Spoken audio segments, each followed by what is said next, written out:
All right, so StreamYard tells me that I'm live. So now I just got to wait for YouTube to send out that notification to let you know that I'm live. And then we can officially begin this podcast. I see we got my man El Jefe out there. We got Tuvo O. Got Darius. How y'all doing? There we go. All right, so YouTube has now notified Vype Nation that I am live. And now we can begin with this evening's festivities. So, this is VypDrive episode 63. And with episode 63, brings in one of the rising stars in tech YouTube, Miss Jacqueline Dallas, Nothing But Tech. VypDrive starts now. What's up, people? This your boy Viper, the man about tech, and welcome back to another episode of VypDrive. This is the podcast about tech, hosted by the man about tech. And tonight, like I just alluded to in my introduction, I have one of the rising stars of tech YouTube with me. Let me bring in Miss Jacqueline Dallas, Nothing But Tech. Hey, Jacqueline, how you doing? Good. How are you? Thanks for having me on. Thank you for making the time. I appreciate you. Yeah, we finally made it happen, like 6 months in the making. No doubt. It's okay. I'm used to like having to wait for people to come in and be available, so no problems there. Great. I'm glad we're finally making it happen. Yes, ma'am. So, first question for you. How did you get into tech? Yeah. So the question of how I got into tech is definitely a different answer than how I got into YouTube. But in terms of how I got into tech, I was always really interested in technology from like a really young age. Like since I can remember, I think like my first introduction to Apple's products was like the iPod Touch. And I became obsessed with it. And then in terms of starting the YouTube channel, I was always interested in technology, and I was always watching like Apple keynotes and Samsung keynotes, and people would always text me asking for like a rundown of what was mentioned. They didn't want to watch the entire keynote. And then the other factor was that my grandma would constantly ask me for tech support. So she would like forget her email password or want to download a new application, and I would send her short tutorial videos solving whatever the problem was. So like I would download the app and then send that to her, and then she shared it with her card friends, and they all kind of found it helpful. And then I was like, hey, I should start posting these to YouTube. So I did, but more so towards like a tech savvy audience rather than like someone that was just like interested in technology. And then from there, probably like 6 months in, I decided to switch and do more so review-based videos and less tutorial videos, because the tutorial videos weren't that creatively fulfilling to me because I was basically like recording a phone screen. So this allowed me to like get an interesting perspective in filmmaking and also share my love for tech. Nice. Now, how long have you been making YouTube videos? Dude, February is 5 years. Woo! Wow. Yeah. Wow. So I'm not going to put your age on blast, but I know how old you are. Yeah. And the things that you have accomplished at your age are extraordinary. Thank you. So I have a tweet that you posted back in September that I'm going to pull up here in a minute. Okay. And I'm going to read it for my people on audio only, so don't worry. I'm going to read you out the tweet. Let me see if I can share my screen. There we go. Where are we at? Chrome tab. All right. And boom. Okay. So I'm sharing this tweet here. And Jacqueline posted this on September 18, 2019. The tweet says, YouTube is seriously a dream job. Here's a list of the things off the top of my head I wanted to be when I was younger. I've been able to do every single one of them with YouTube. Number 1, video creator. Number 2, teacher. Number 3, clothing designer. Actually, okay. Number 4, work with Google tech companies. Oh, there's 2 twos there. Oh, no. It's all good. And number 5, marketing. So tell us about this tweet. Yeah. I think that's like a perfect tweet to sum up like the job of a YouTuber. I think that what's so interesting about YouTube is that you're constantly doing something different. Like no day is exactly the same, which is why it's so interesting. And 5 years in, I'm still excited every day that I get to do it. But this tweet specifically was basically about like when you're younger and people always say to you like, oh, what do you want to be when you grow up? And I'm saying that I'm still like a teenager. But when they said that, I would always have like a different answer. And it was always something of like one of those 5 things. And through YouTube, I've been able to do every single one of them. So like the video creator, that's like the main thing. But teaching people about technology was something that I was always really interested in, and YouTube has kind of enabled that. And then the clothing line, that's my clothing line NBTs, and I was able to kind of work with a designer to create tech-based designs and also do like a live pop-up shop and meet people that supported the channel. And then like 3, that would be I kind of always wanted a job at Google, and I am actually like working on a project with Google right now. So that's been sick. And then number 5 is like marketing. I was always really interested in like advertising and creating cool commercials. And I've been able to work with multiple brands on commercials. So yeah, I feel like YouTube, it never gets stale. There's always something new, and I'm still like in love with it. I know that's right. It is amazing. Like I've only been doing it for, this is like my 3rd year myself, but just the opportunities that have opened up by being a YouTube creator are just mind blowing. It's like really amazing things that you can accomplish once you become a YouTube creator. It's insane. And like, I feel like it's only evolving. So like brands are starting to really take YouTubers seriously. And I think that's just going to become more and more prominent over the years. Yeah. YouTube just released their number for the first time ever. I think a day or 2 ago. YouTube is bringing in $15 billion in ad revenue. And it's only going to probably go up and up because, like you said, brands are finally starting to recognize the value of YouTubers and the influence they have on their targeted audience. And so this is just the beginning. Yeah. And I also think like people are starting to really realize the impact of YouTube, and more content creators are getting into it. So it's only going to probably go up from here. Absolutely. I mean, like I said, isn't the beautiful thing? Like if it weren't for YouTube, I wouldn't be talking to you right now. So YouTube. I know. Yeah. I met some of my closest friends on YouTube. So. Isn't that crazy how that works? Like the lifelong friendships and bonds you can make by being on YouTube. Crazy. So you are a techie. I am a techie. We are in a brand new year in 2020. So Jacqueline, I'm curious, what are you looking forward to most in 2020 as far as tech goes? I'm looking forward to the unconventional phones we're going to see. So we have like the standard rectangles that are getting better and better, and we're getting like high refresh rate and better zoom technology, but foldable phones, that's like where my heart is at. I think that those are awesome. And I tested out the Galaxy Fold, and it kind of changed the way I use my smartphone, because I would go to the gym and I wouldn't have to bring like a tablet with me. I could still like watch a show or watch a YouTube video on the treadmill. So I feel like foldable tech is going to be a huge thing. I tested out the Motorola Razr like briefly at a Verizon event, and that's a different type of foldable that I think is a little bit less like life-changing, but I still think that it's a really cool form factor. So I think like unconventional tech is going to be a big thing, and then also high refresh rate I think is going to like take off this year. All right, so I've had discussions directly with Marquez about his love for high refresh rate. Do you share Marquez's love for high refresh rate? Do you share his love? Yeah, I think it's great. I tested out the OnePlus 7 Pro, and that was like my first introduction to it. And it's such like a small thing, but it genuinely like makes your phone just feel faster. So I'm like 100% on board with high refresh rate.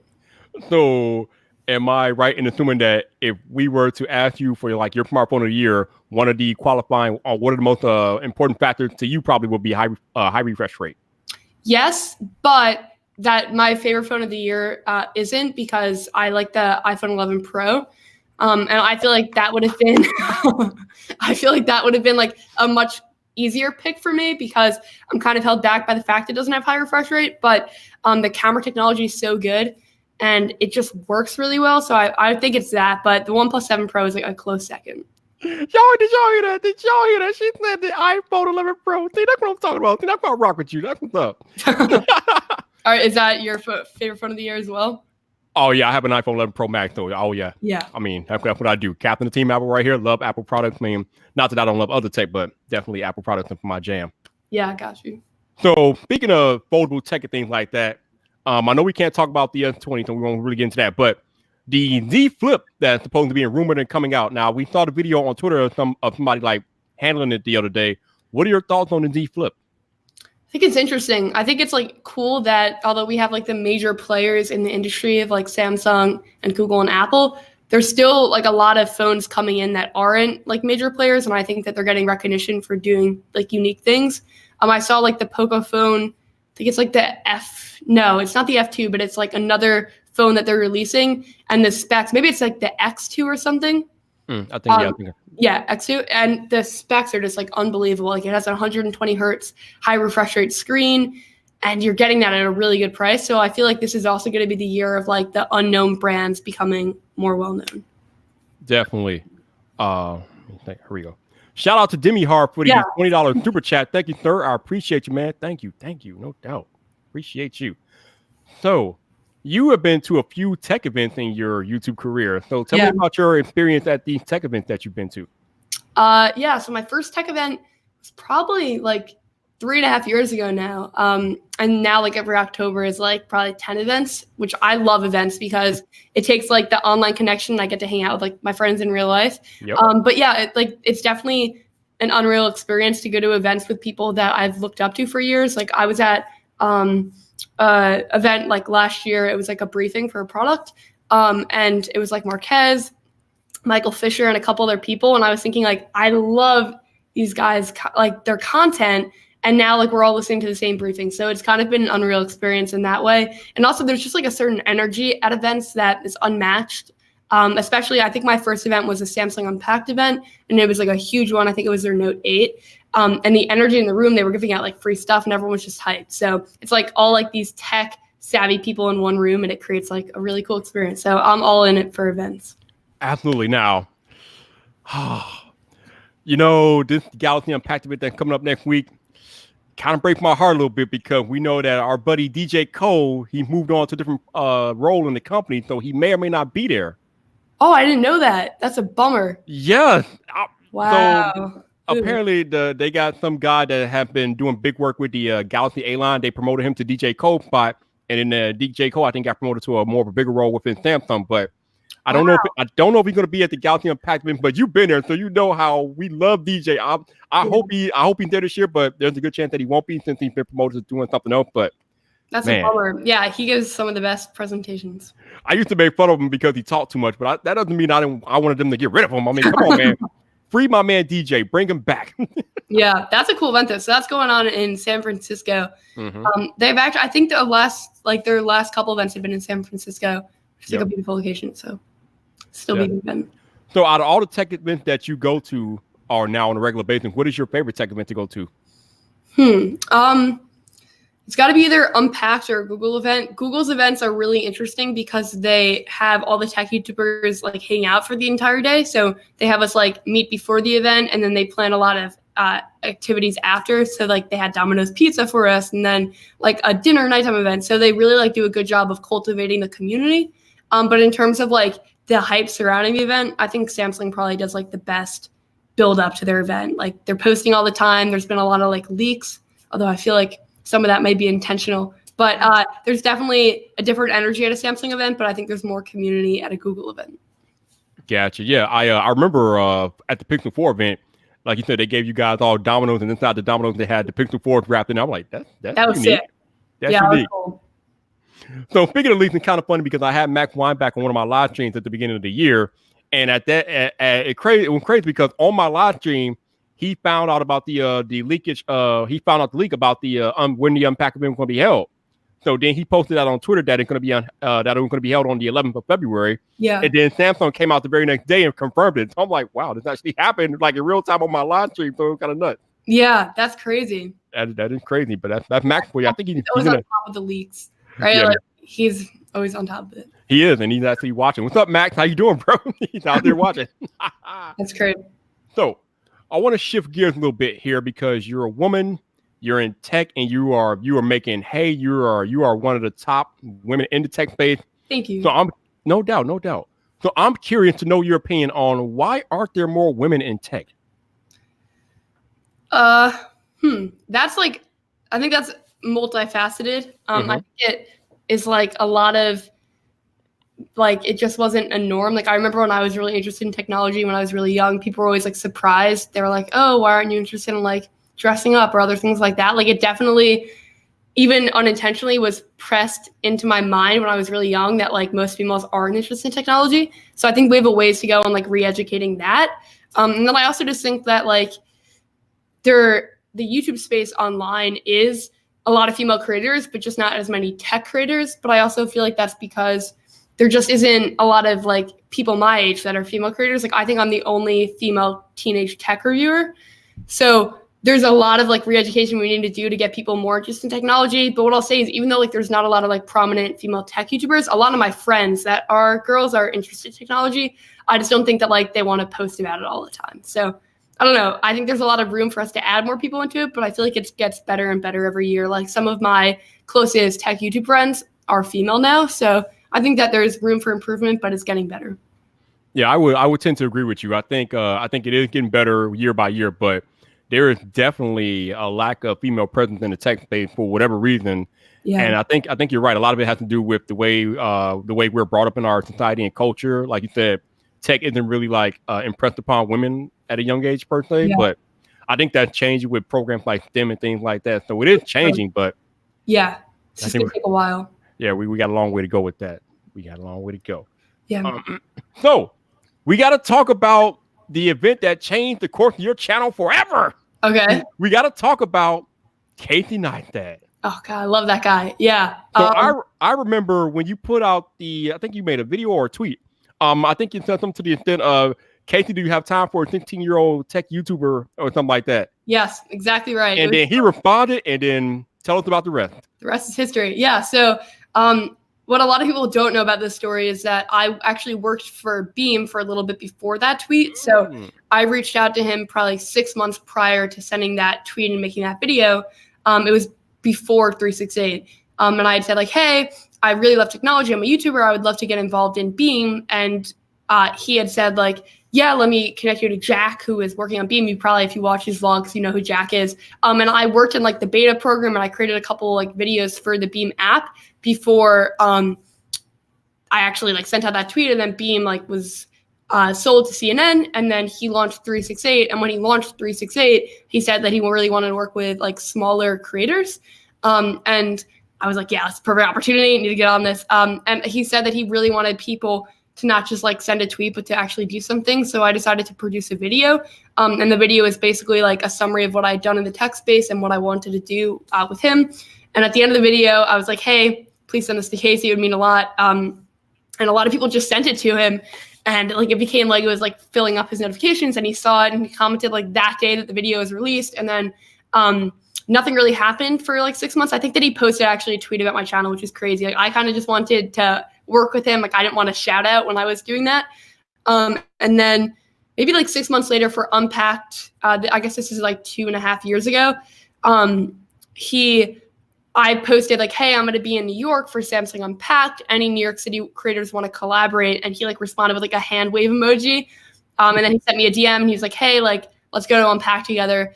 And then we went, and he was just a really cool guy. And then I went to some 368 events, and now he's just like a really good friend. But he made a video about like the whole experience of going to Unpack and shared my audience with his audience, or share my channel with his audience rather. And I think I had like 50,000 subscribers right before the video, and then like 80,000 the next day. So it was crazy. But I feel like this shout out means less to me. Like it was incredible and it changed my life, but just like being friends with someone that I look up to so much definitely has like the bigger impact on my life. Yeah, I can definitely attest to that. I've been fortunate enough to have Marquez on these live streams 4 times within the past year. So wow. Yeah, having a relationship with him and being able to talk to him and things like that is pretty cool. And it's funny because, like I said, I've only been doing it for 3 years myself. So it's cool for me personally to be able to have all these different creators that I like watch growing up and things like that to come talk to me on my live streams. And it's like you said, it's a next level experience because, you know, as I tell people, you don't just come on my live stream without vetting me. Like, no, I'm pretty sure you probably did your homework on me before you came on here. Yeah. And everybody else who comes on here, they do their homework. So, like I said, people sometimes accuse me of clout chasing when I'm reaching out. But like I tell people, they are vetting me. They're not just coming on here just because I asked them to. They're making sure that I'm about that business before they come on here. So the fact that you were cool enough to come talk to me, and like I said, I had Marquez, Beth, Renee Ritchie, Mr. Mobile, all of these people who have that much respect for what I do to come talk to me. It does give you that feeling of, damn, I'm up here on the right track, you know? So I completely understand how you feel about it. Yeah, no, I feel like you are truly one of the best like live stream interviewers for a podcast. Like you definitely make it really fun to watch. So your work is paying off, and I'm like, it's awesome that everyone's been on. I appreciate you. Thank you. Yeah, I appreciate you having me on. No doubt, no doubt. Like I said, this has been a long time overdue. I've been trying to get you on here for a minute. Yeah, you've been tweeting me every week, and every week I'm like, oh no, I have to say no again. But glad that we made it work. So let's talk about a couple of your trips out of the country. Actually, before we do that, shout out to my man, my head of security, El Jefe Review. Thank you, sir, for the super chat. I appreciate you, bro. But you went and you actually you just didn't go. You went and you spoke. You spoke in Ireland at Power Video. Yeah. And then you went down to Portugal to speak at a different event. So talk about those trips out of the country to speak. Yeah. Those were really fun, actually. So obviously, like, you're in a foreign country, but I really wanted to get into public speaking, like at the end of 2018, going into 2019. And I was like, all right, that is my like secret goal for this year, like get into public speaking. And from September to December, I spoke at MIT, Harvard, Cornell, and Web Summit in Portugal. And in August, I spoke at Power Video. So it like was done. It was awesome. And it's definitely something that I want to continue. But the speaking like in foreign countries was really unique because like you get to interact with people from all over the world. And also, especially at Power Video and actually at Web Summit, I was with a lot of my really close friends. So Power Video and Web Summit did a great job of keeping all the speakers together. Mm-hmm. So we were hanging out like 10 hours a day, and you become really close with people when you do that. So in Power Video, I was giving a keynote speech. So it was just me. But then in Web Summit, it was like 4 different speeches with 3 other people. So more of like a panel. So we all just became really close. And then it was just awesome. Like there's definitely a certain energy that you get from giving a speech, and both those conferences enabled it. Power Video was my first time in Belfast, and then I talked about like how to grow a YouTube channel and connect with people, and it was kind of cool because the entire conference was connecting with people. And then Web Summit was more so like analyzing tech and talking about like the new trends for 2020. But both were incredible experiences for sure. Absolutely. I can't even imagine like being out of the country and being able to speak at those type of conferences, because those are some legit people at those conferences, man. Yeah. So like I said, you've been getting it done. You've been putting in the work, man. They're fun. Like there's definitely, I feel like public speaking is just so different than like most of the stuff that we get to do like on YouTube. Like you're talking to a lot of people, but it's on YouTube. But public speaking, like when you actually like see like the 15,000 people, it's like a whole different level. But it was awesome. Yeah, it's funny because when I was talking to Marquez, like question came up in the chat about the differences between putting out like a regular YouTube video and doing a live stream. And Marquez was talking about how he felt like he didn't have the skill set to do a live stream, but he'd been building up the skill set to do like normal like published videos over the past like 10 years or whatever. So, and I do kind of agree with that. There's definitely a different skill set to be had doing a live stream as opposed to doing a regular video, because doing a regular video, you get to like make tweets, edit things like that. You can pretty much control the narrative. But when you're live, and anything and everything can happen when you're live. Yeah, it's kind of it. And also like when you're live, I think there's a whole new component. You would definitely know this better of like interacting with people in the chat as well. Like you're not just like filming something by yourself and then talking. Right. It's kind of like a community, like with all like the super chats and stuff. So yeah, live is definitely a different skill set. Definitely. Buzz, thank you for the super chat, sir. Appreciate you, man. Thank you. So speaking of live, I remember you doing a live stream a long time ago, but you haven't done any recently. Do you plan on doing any in the future, or? Yeah. So I have not done any recently on YouTube, but I have been doing them on Instagram. Oh, okay. And the main decision for that was that it was kind of ruining my watch time on YouTube because I'd been on for like an hour, and then people would maybe watch for like 30 minutes, but the algorithm did not like that. So I stopped doing it on YouTube, and I just decided that also Instagram was like a better platform because it was more candid. Like on YouTube, I had to like set up my camera and make it look good. Whereas on Instagram, I would just like be walking around my office. So I've been doing that on almost a near weekly basis now. And it's kind of like 10 to 20 minutes. And then I'm just like talking about things. But on Instagram, actually, I've been doing live chats, which are like group messages with people that follow you. Mm-hmm. And it's a little bit different because I feel like with like a live stream like this, like we're the two like hosts of this, and then everyone else is just watching. But in a chat, like everyone is contributing equally. So that's actually been really cool. And I think that people have actually liked that more than my live stream. So I'm going to get more into that this year as well. Oh, man, you bring up a sore spot with me. The whole YouTube and not treating channels very well when it comes to live streaming, and the algorithm just crapping on them. That is the exact reason why I have this second channel just exclusively for live streaming, just because of what you said. Yeah. If you try to live stream on your main channel where you do regular videos, the algorithm will tear it up.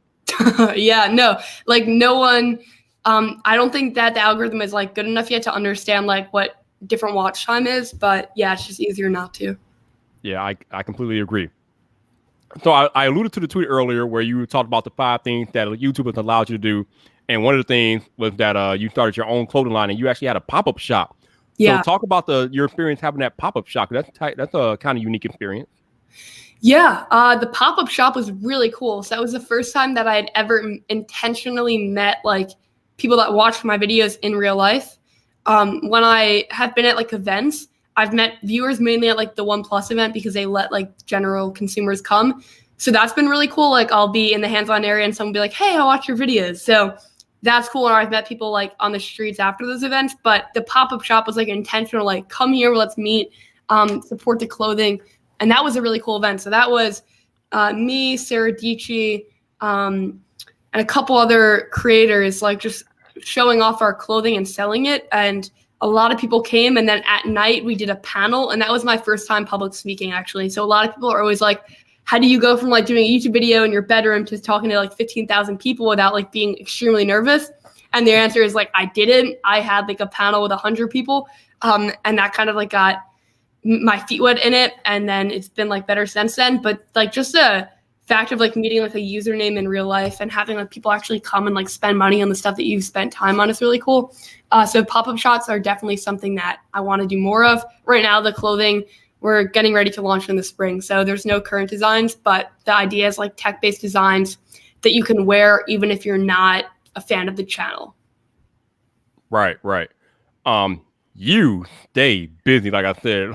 I keep talking about how it took forever to get you on here, but you just stay busy. Like you're always away doing something or you're filming videos. Like you literally just stay busy. Like, do you ever have like any free time? Like ever? Yeah. Not like often, but I make it like an intentional like decision to see my friends. Like I always say to people that long-term success on YouTube is so much more important than like short-term success. So if that means that I get one video less up a week, but I'm like socializing with people, I'd rather do that than like just work all the time. So while I do work like a lot, I also go out with my friends like one night on the week. And I feel like a lot of YouTubers burn out because when you take the fact that YouTube is like kind of an isolating job at times because you're filming alone a lot of the time, and then you add in the fact that a lot of YouTubers have like an insane work ethic, it's like kind of a really toxic combination where like you can burn out. So I feel like fighting burnout is like being able to step away and socializing. And that's something that I focused on more in 2019. Like I still put in 40 hours of work with school, but I'm going out that one night on the week. So that's kind of where my free time comes in. Yeah, that's the other thing that we don't really talk about much with you. You are a full-time student right now going to school and you're still doing the YouTube thing, going hard with the YouTube thing. So you are just killing it all across the board. Thank you so much. Yeah. It's been fun. No doubt, man. I mean, like I said, I got a full-time job myself, and I come home and I do YouTube. So I mean, obviously I don't have the workload that you do, but I understand. Yeah, that's great. And you're doing like the live stream and the channel. So yep. Oh yeah, definitely. Oh, that's what we'll talk about. Are you familiar with VidSummit? Yes. Any plans on going in the future? Would love to. I'm good friends with like both of the people that run it. One of them was both of them were at Power Video.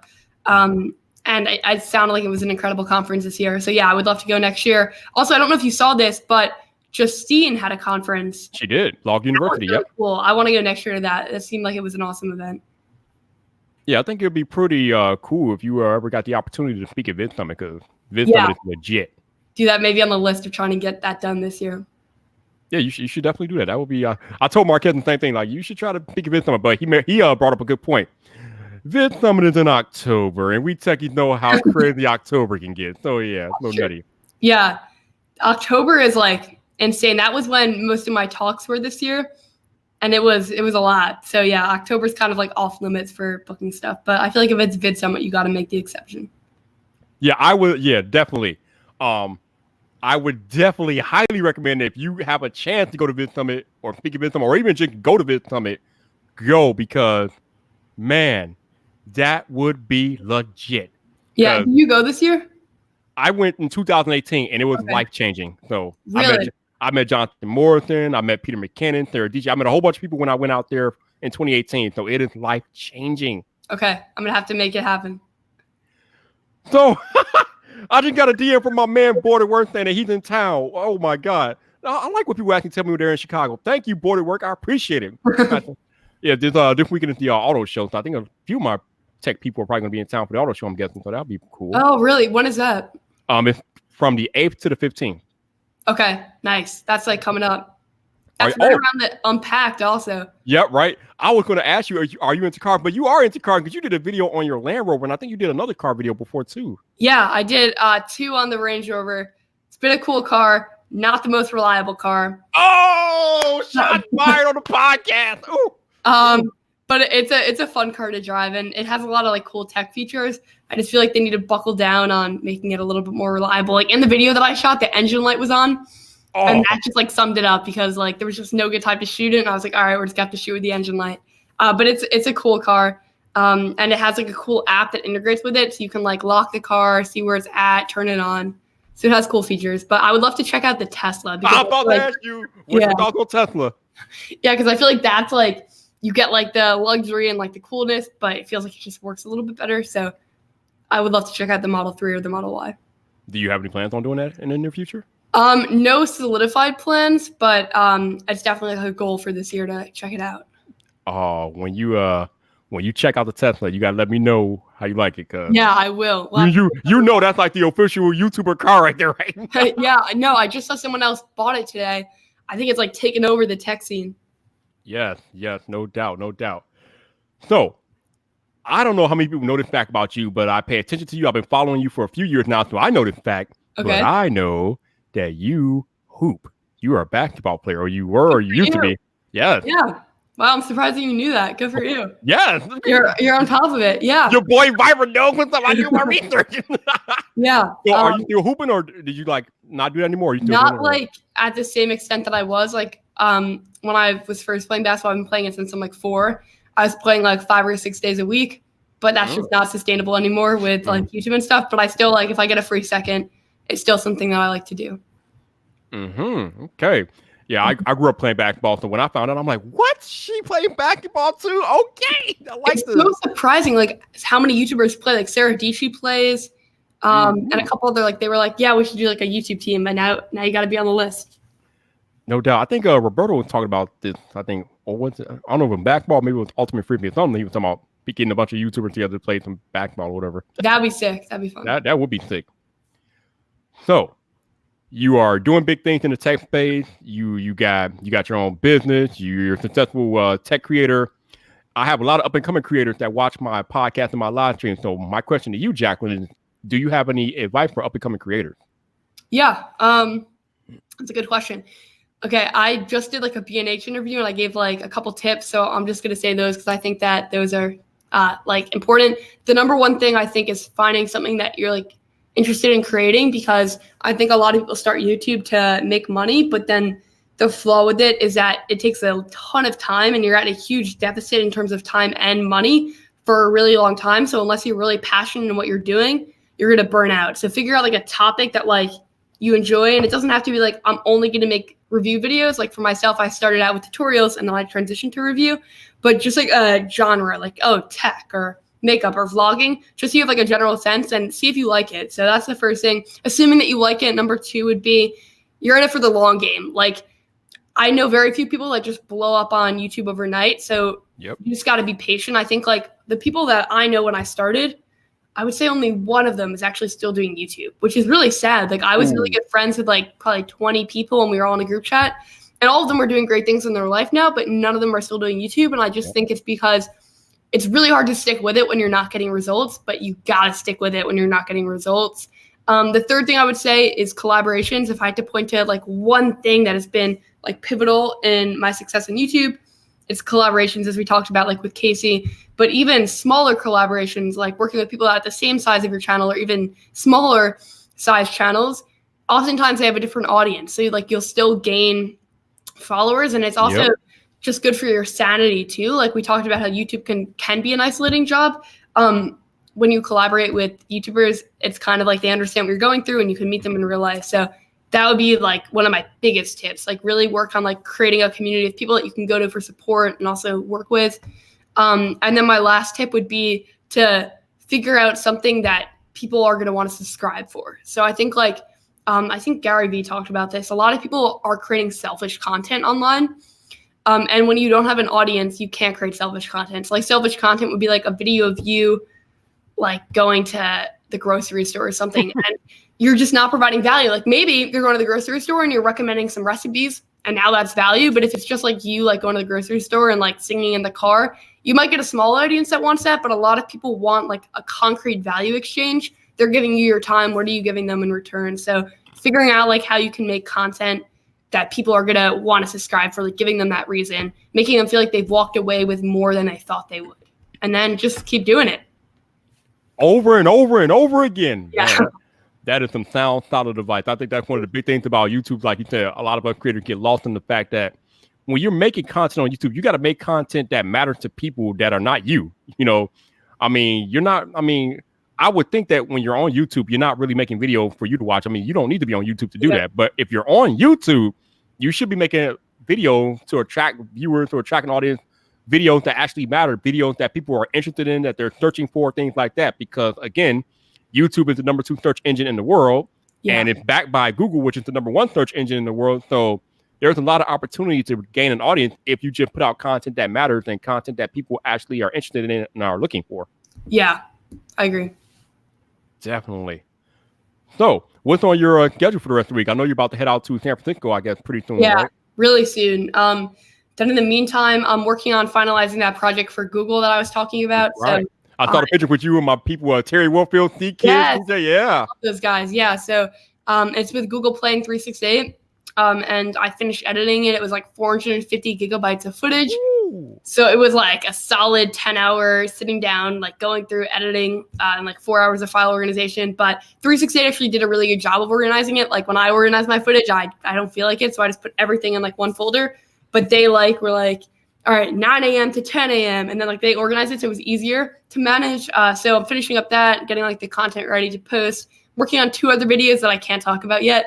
And then Unpacked is on the schedule. And then I think the Motorola Razr is coming out soon. So I'm going to get ready to like start producing content on that. You were just on top of it. But 456 gigabytes of information. What are you shooting, 8K? What are you doing over there?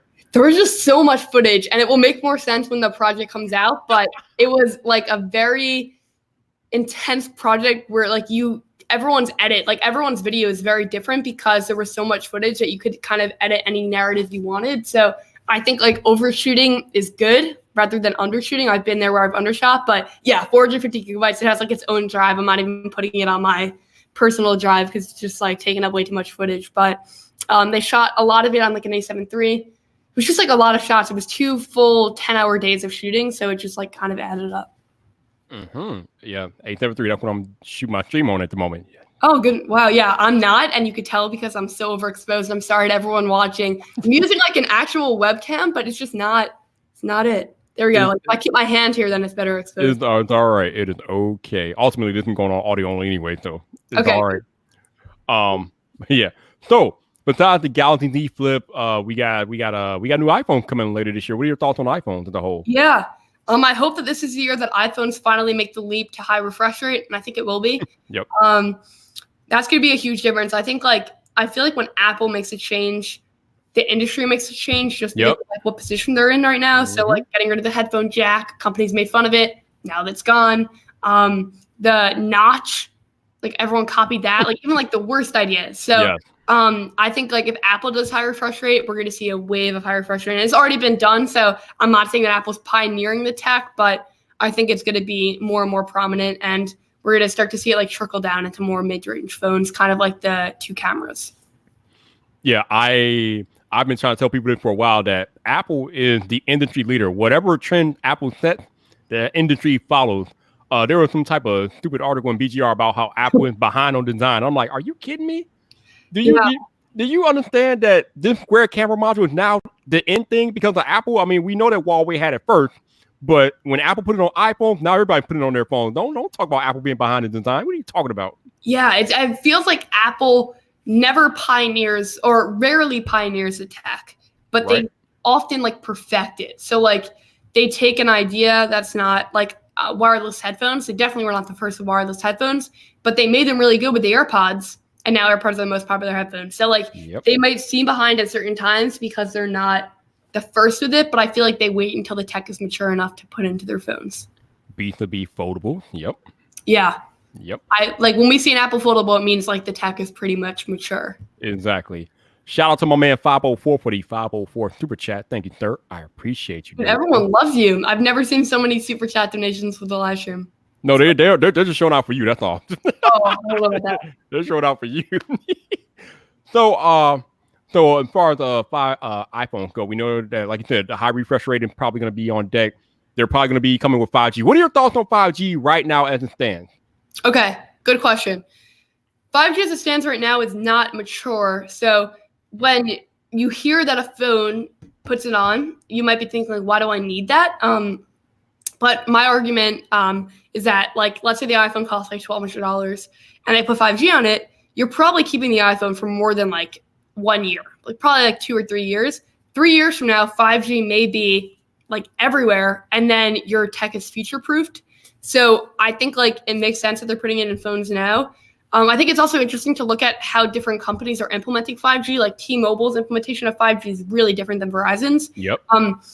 Almost to the point of like 5G it's not like fast on T-Mobile, so it's kind of like giving it almost a bad name. Like we're not seeing the full capabilities of 5G yet. Right. Whereas with Verizon, we are in a sense, but it's in very select areas and like you lose signal all the time. So 5G is just not mature enough yet, but I think like the potential of 5G is huge. And give it like 3 years. I mean, like think about 6 months ago, even it was very different. So 3 years from now, I think it could be a whole different story. And then the people that have like the iPhone 12 aren't going to be like kicking themselves for not waiting for the iPhone 13. No, I completely agree with you. 5G will be a major factor in the next 3 or 4 years, but right now, like you said, it's not mature enough. Yeah. Shout out to my head of security, El Jefe Review, for another super chat. Thank you, Jeff. Man, y'all are just out there today. I appreciate you all. Man. Crazy. Whew. So what else is going on? Were you at the Microsoft event when they announced the Tirpitz Neo and Duo? Yes. Did you get a chance to get any hands-on with those? They did not give any hands-on, but that event was cool because sitting right behind me was Bradley Cooper. Oh, okay. That was sick. Yeah, so I was kind of like starstruck the entire time. But I did catch a little bit of the devices. It seems like they weren't like mature enough to like show at the event yet. Not like Microsoft, like the devices, like the technology. So I think like it's coming out later this year. It's interesting though because it's not really like a foldable phone. It's like or it's a foldable phone, but it's not like a foldable screen, which feels more relevant to now, but it doesn't feel as future-proofed as like or as futuristic as like a Galaxy Fold, but it probably is a lot more durable. Yeah, like it's not a true foldable device because the screen doesn't fold. You just have two devices connected by a hinge that folds, so it's a little different in that respect. But we'll see what happens when they bring them out later this year. Yeah, only time will tell. And that brings up something I was kind of harping on my other podcast, the Painfully Honest Tech podcast I do every Tuesday night. Last night I was talking about how companies prematurely announce product long before they're ready. Okay. So, example being Apple announcing AirPower, and we saw what happened with AirPower in the long run. Google announcing the Pixel Buds, like I think they announced them last year at the Pixel 4 keynote, but we still haven't seen them yet. And there are other companies. Oh, Samsung announced the Galaxy Home, 2 years ago? Haven't seen that yet. Yeah. How do you feel about companies announcing products so far in advance, and then when they ultimately come out to the public, they kind of lose all the hype? Yeah. Those are some good examples because they haven't even come out. I also think like thinking about products that were announced and then have come out, but really down the line, you could look at like the AirPods, like when they were announced, I don't think that they came out right away. But now they've kind of taken over. So I think I feel like with everything, it's best to over deliver. So like all these, like the 3 products that you mentioned, they under delivered because they didn't deliver anything. But like if they had announced AirPower and then they made it like a little bit better than they said, like I think that the hype would still be built. But I think that the thing that a lot of companies fall into is like saying everything that they hope it's going to be, but isn't yet. Right. And then like they hope that the technology and the engineers can work and make it that, but then it doesn't. And then people are underwhelmed. But I feel like also there's like a right way to do it. If you're just releasing like a concept, like we saw with the Sony car at CES, they made a really sick car. I would love for them to come out with it, but they said it was a concept. And I think like it got still a lot of hype around it, but everyone knew like you're not going to get this in 2 months. So framing it for the consumers are just getting smarter and smarter, and to not frame it in a way like that people clearly understand like the release date, it's not great. But then we look at Tesla, right? And Tesla always announces stuff and then delays launches, but because they over deliver, like the products end up being awesome, people just accept it. So I think it really comes down to, can you over deliver and are you transparent? Speaking of Tesla, did you put your order in for the Cybertruck? I didn't, but like I'm this close. It looks so sick. Like I think it has a really polarizing design, but almost like in a good way. Like Casey just made a video of like making like a bike look like a Cybertruck. It looks sick. Like I think that it looks so futuristic that it's kind of like something you just got to do. So yeah. Did you put your order in, or are you? Oh God, no. I don't play in no bank leagues, unfortunately, but it does look cool though. It looks cool. Yeah, I think though, if I had to pick a Tesla to get, it would not be that. It'd be like the Model 3. Right. So I got an interesting question for you. Okay. How often are you, or how often do you get recognized in public? Good question. I would say only in 2 ways. If I'm at an event, because then it's like tech people, or if I'm in like a major city, like if I'm in New York City or like San Francisco, where there's more people, then people tend to recognize me. But if I'm just like going like, and it has to be around the time of like a product launch. Like if I'm in New York City on like a random day, it probably won't happen. But if I'm like in New York City and I've either posted content about being in New York City or I'm like at a product launch, then it pretty much happens at every product launch and around every product launch. But like in my normal life, not so much. Yeah, I know that has to be kind of crazy, like going from making YouTube videos to being recognized in public. Yeah, I was just talking to someone that was saying that they like can't just go to Starbucks anymore and just get a cup of coffee because like they have to like look good before they go because people always want pictures. So that's definitely like a downside. Like you look like terrible and then someone's like, oh, could I take a picture? You can't say no, so you have to. But yeah, it hasn't gotten to that level yet for me. So I've been on record but telling all of you all, and you included, if I ever cross path with you in an event, we're taking a picture, so just be ready. Yes, for sure. It's happening. Just be ready. Got it. Shout out to my man Even A for the super chat. Thank you, sir. Appreciate you all. So this is the portion of the podcast where I'm going to open it up for you guys. If you have any questions for Jacqueline, put them in the chat, and we will see what she has for you. Okay. I am pretty much out of ammo. No, okay. I can't believe how well you've made this conversation. Like we're almost at 15 minutes. It's been very smooth. I'm impressed. Yeah, I got a little practice. Yeah, sure. No doubt. But yeah, like I said, if you guys have any questions for Miss Jacqueline here. Yeah, no, definitely say hi at Unpack. Someone just commented that. For sure. I love like meeting people at these events. I keep telling El Jefe. Oh, it is El Jefe. Of course. I keep telling you, Jefe, stop being afraid and just go say hello, man. El Jefe kind of timid, I guess. No one's ever gonna give you a bad reaction. Like you gotta be a real jerk to give a bad reaction. And if you give a bad reaction, like you didn't want to meet them anyway. So right, yeah. Right, like all right, Simply Pop said, Jacqueline, how did you feel when you met Katie? Yeah, it was unreal. We met at a coffee shop and I was like kind of sitting in there looking at the door and he came in on like his boosted board and his glasses on and a backwards hat. And I was like, it's exactly how I pictured it. And then like we were just like talking for like an hour before the event. Then we went to his office, which is like the iconic 368. And then we drove over to Brooklyn. So kind of just like meeting him and talking with him.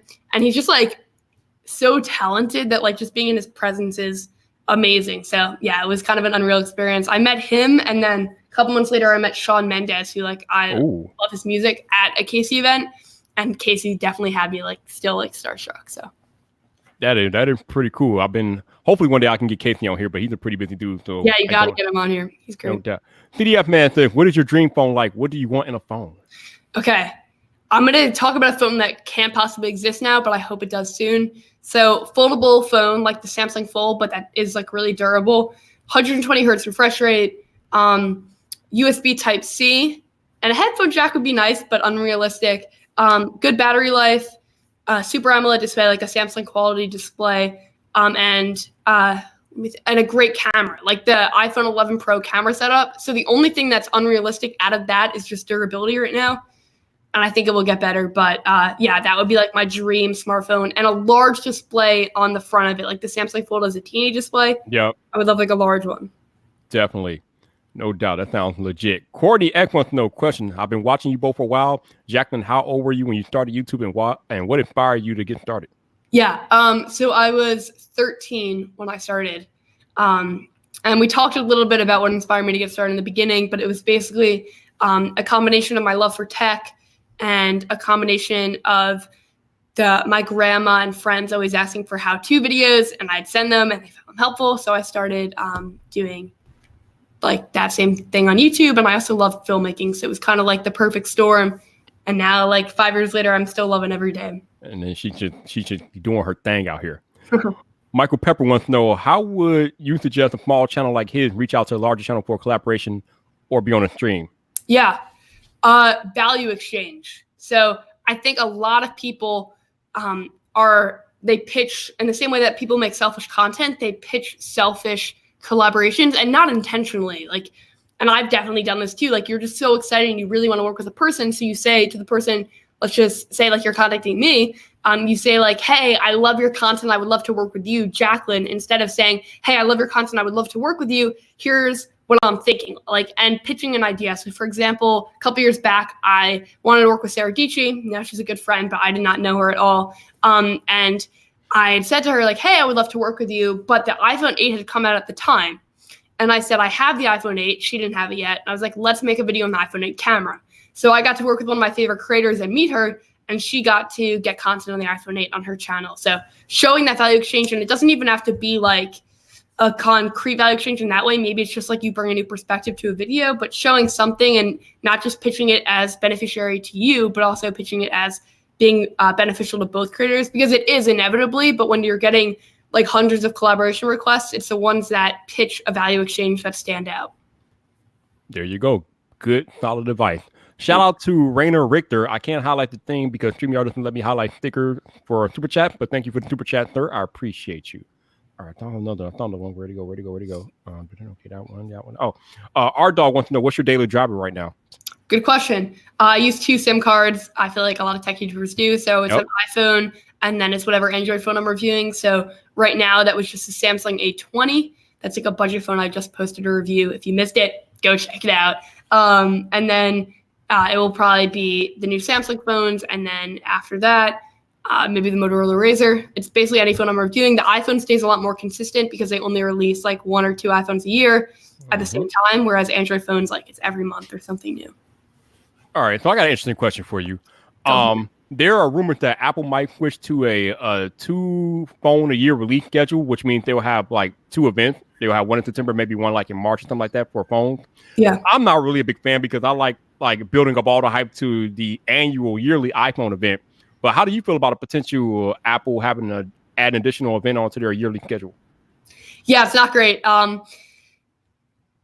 Okay, actually, I take that back. It's great in some ways and it's bad in other ways. So it's great for the fact that I feel like Apple is always behind for a lot of the year because phones come out in the beginning of the year. Like now, Apple's technology is going to be behind like the new Pixels technology when that comes out in terms of camera tech.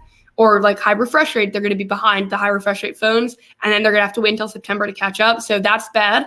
But I think it's good because like with Android phones, oftentimes there's like multiple releases and your phone becomes outdated in 6 months, which sucks. Like if you're a consumer and you spend $1,000 on a new Pixel and then 6 months later there's another Pixel, it's not great. And it's also not great for like getting a resale value on your phone. So looking from the consumer's perspective, it's good in some ways of getting new tech. Like if you're buying a phone in August, that really sucks because like it's going to get updated 1 month later, but I don't think it's great for like resale and like making consumers feel like they constantly need to upgrade will be like, it will become more and more prominent.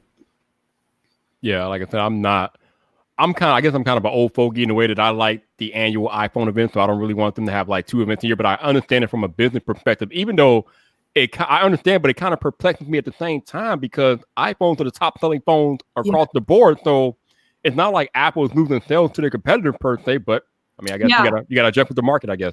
I don't know. Yeah, it's weird. Very weird. Creator Fundamentals, how you doing, man? How you doing? Any last question for Jacqueline before we get out of here? She's a busy lady. I don't want to hold her up too much. Speak now or forever hold your peace. Michael Pepper says, do you have any tech purchase regrets?